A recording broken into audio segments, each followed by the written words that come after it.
that peacefulness that comes over you is just overwhelming. I mean, it's enormous, it's wonderful. And even in my worst times now, I'm still much more peaceful than even in one of my better times before. My friends who had seen me before, they said, "What happened to you? It's nice to have you back." I'm enjoying everything now, absolutely everything.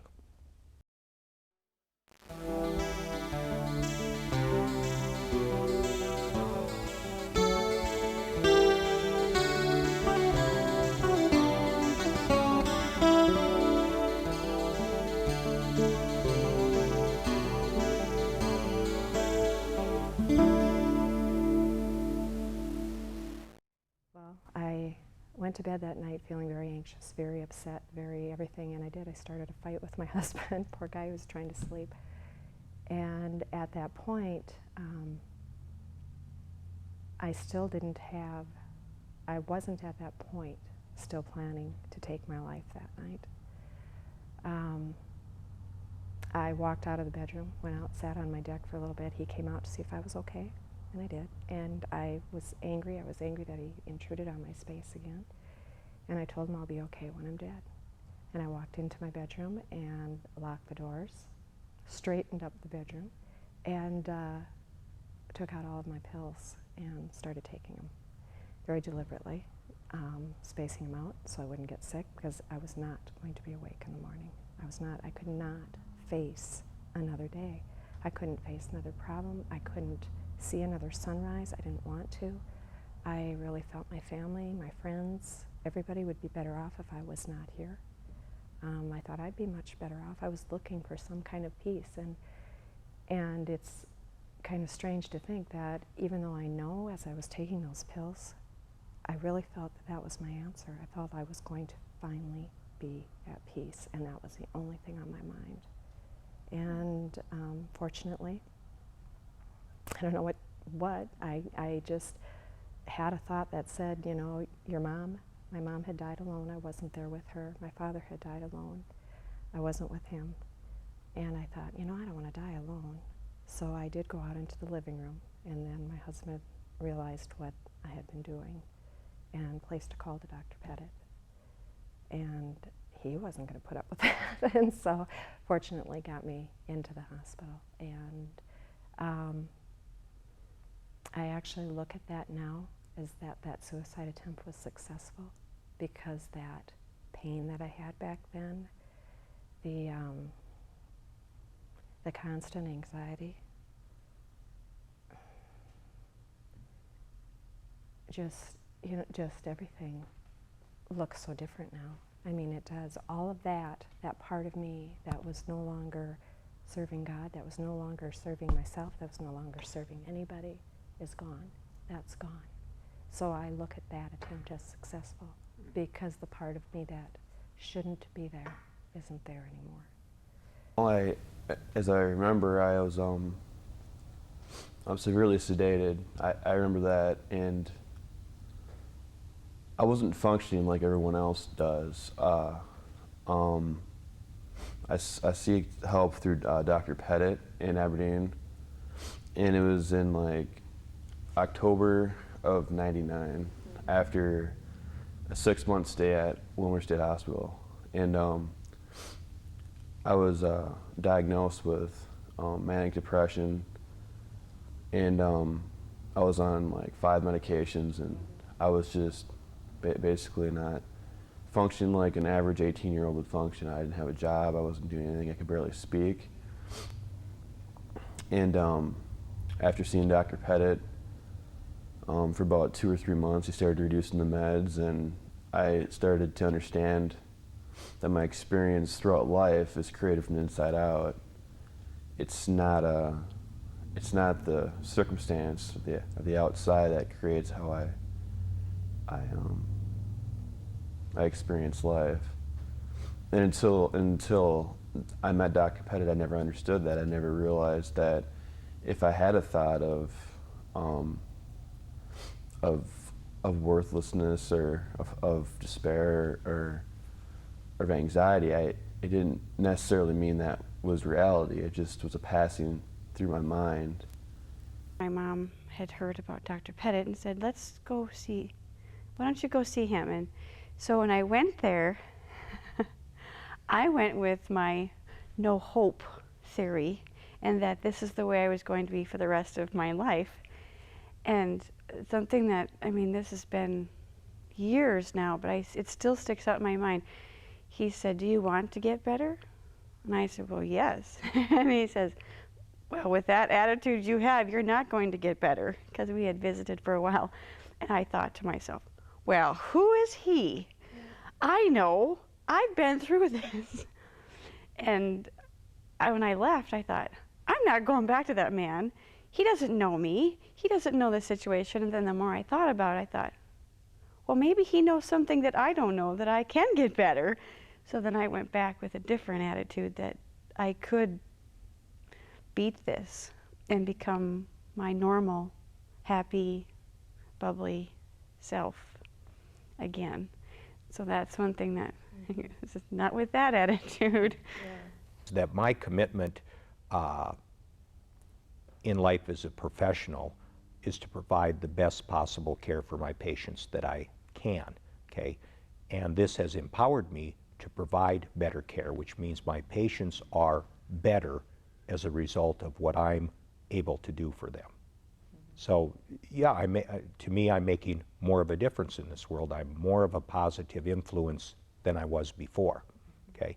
And I think that's part of that too, is my thinking now of everything doesn't revolve around me and what I'm going to get out of this world, and that I'm here solely for my purpose, that my purpose is to be here for the benefit of all parties.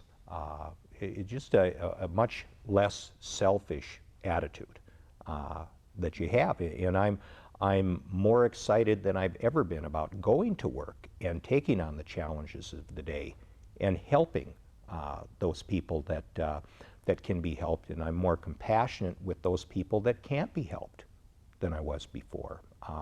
It's just opened up my mind and my heart and my emotions to communicate better, because I feel like I can understand people better. I feel like I'm able to sit down and take the necessary time, whatever time it is, to listen. Listening was something that, even though that's what my job should be, was maybe part of what I was lacking most. It was just, no, I don't have time to listen, I'll fix. Just so immediately, this is what it must be, let's go, let's fix. Now I can listen, work through it in my mind, just take more time and think more before reacting. So that would be maybe another term I've read through there, is that I'm thinking and acting, not feeling and reacting. Once I started using some of the techniques of what Dr. Pettit taught me about how to get through those, when I started to feel my body starting to get out of balance, and how to relax, and how to remind myself that this will pass, this is okay. My body started rejecting all the medicine. And I'd call Dr. Pettit and I'd say, okay, I'm getting sick again. And he'd tell me what to drop down to. And then I'd drop my medicine down. And then I'd go along and I'd just focus on that the fact I didn't need it. And maybe focusing on it made my body respond quicker. I don't know.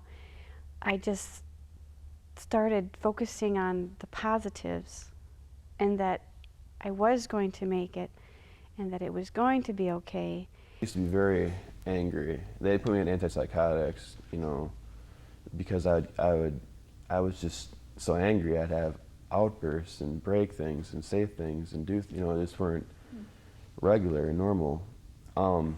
People in college, when I tell my friends, you know, I'm like, you know what, back in high school, man, I had a real attitude problem. Because I go to the same, my college is in my hometown, so there's people from my high school, you know, that know me from high school, know me now, and even some of them are like, man, you're so different than you were in high school. You just have a different glow to you, you know? And people that don't know me, they said, we never would have guessed you had, you know, issues with aggression, because you come across so, you know, you come across as if you would avoid confrontation like that. And so, I mean, so I guess, yeah, I mean, it's made it's made a difference in that area of my life. In another area physically, I mean, when I first started seeing Dr. Pettit in October 99, I was at like 250 pounds, and now I've down to 195. So I mean, physically I've lost weight and I'm in much better shape. My cholesterol has dropped. I had a high cholesterol. I had to be on medication for that. Now I don't have to be on medication for that, and I don't know.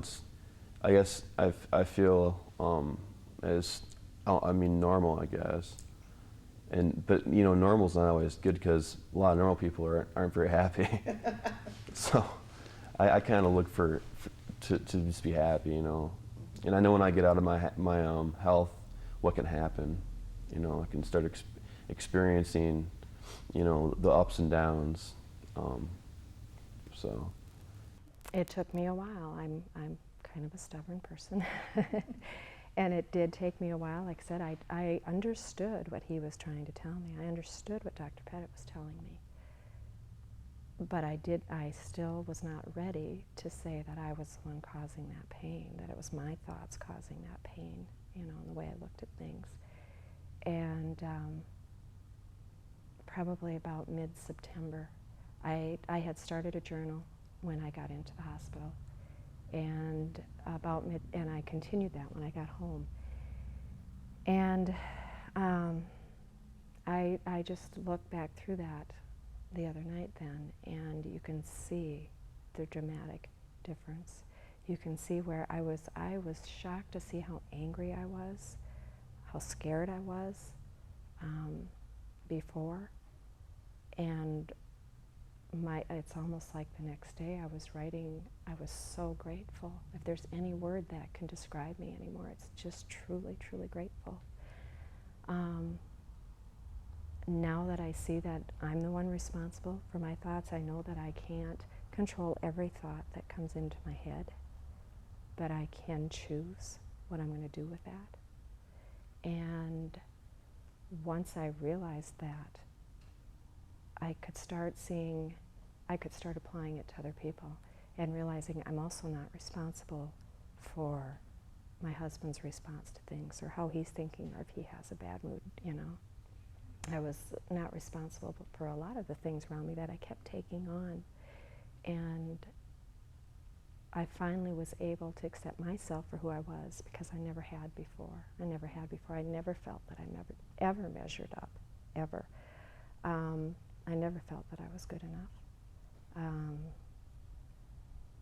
I don't know. And now I just know that I am. I just know that I am. And that peacefulness that comes over you is just overwhelming. I mean, it's enormous. It's wonderful. It's absolutely wonderful that I can sit here and visit with you right now and be completely at peace. This isn't something I do. So, you know, but I am completely at peace. And it is wonderful.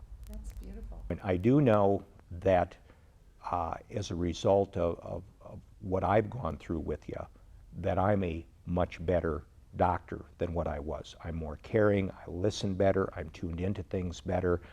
I know that I'm better not just as a person, but as a doctor. I came to the point where I was on the lowest dosage possible for this lithium, and I was getting sick, and I was still getting sick, and my now husband said, you know, it's okay to stop taking it. And it was almost like I was afraid, because it was too good to be true, to be off totally of the medicine. And I thought, well, you know, I'm just gonna do it. So I stopped taking it. And then within weeks, you know, months, I'd forgotten that I was not taking it. And then time passed, and I came across a friend who I'd met in the hospital when I was sick.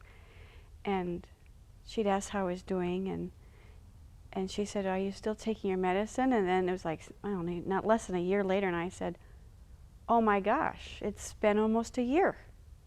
I haven't taken my medicine a year." And then all of a sudden, it was like a joy filled me. I mean, it wasn't like I was thinking about it all the time, but when I ran into a past acquaintance who I'd met in the hospital who was also ill, and she looked at me and she said, "How in the world did you get off your medicine?" And I said, "You need to talk to Dr. Pettit. He can help you." And I don't think she ever did, because she didn't have hope. She said, "No, this is the way it is." And I thought, well, with that attitude, she wasn't going to get better. So, and then now years have passed since over 5 years since I've stopped taking it. I have my days. I have my days when I'm extremely stressed, and my first warning sign that I'm starting to get out of balance is I don't sleep at night. I wake up in the middle of the night. And the first time that happens, I know what I need to do is I just need to take a moment to myself. I need my husband to take the child. I need to sit and maybe read a good book, or maybe go get a massage, or maybe take a bubble bath, or just do something for myself to take a time out, and then it's all fine. And after being exposed to this model for about I'd say a year, I was enrolled in college, and I started, getting back into shape and doing things like regular college students do, and I guess living a regular life. I wake up, if there is one thing that I have noticed beyond all other things that has been, and there are so many revelations here, but my whole life, I woke up in the morning with a knot in my stomach. And I thought everybody woke up in the morning feeling that way. I thought it just had to do with being hungry, or all of the metabolic processes taking place while you're sleeping. I just thought it's the way it was. You woke up in the morning with a knot in your stomach, feeling nauseated. I felt that way every morning forever. And I felt every morning when I woke up with that feeling that the only way that I could get going was I had to shoot myself out of bed like a bullet. And the moment I stepped out of bed and sat there and thought and made that decision, boom, I was off like a bullet. And it was from that point forward, the rest of the day, we just drove. Now, I wake up in the morning and I feel good. And I can lay there and I can think about the day before, I can think about the day coming up, and I feel good, and I'm excited to get up and do whatever I have to get up. But that nauseated, awful feeling in my stomach is gone. And that couldn't have been anything physiological. That had to be psychological. At least that's how I would interpret that of being. Whatever was going on, my stress level was just, and that was always that way. I was always nauseated when I woke up in the morning, and now I'm not. I would get up when I'd shoot out of bed, and there was no waste in time. I mean, the alarm could go off in 20 minutes, I'd be on the road. But anyway, the alarm would go off, and I would shoot out, and there were times when my gums would bleed because I was pounding that toothbrush so hard and so fast while I was going, washing my hair, and just everything was going. And now I can stand in the shower and just stand there and go, well, yeah, I suppose I should get going, but I think I'll stand here a little bit longer. And the whole process of getting ready in the morning is fun, rather than okay, go. This is an inconvenience to have to get ready because I've got stuff to do. And when I had stuff to do, that was an inconvenience because I had more stuff to do. And so no matter where you went, you were a step farther behind the ears. So getting rid of that anxiety and that nauseating pit in my stomach has been just an absolute miracle. Years ago, when I was younger,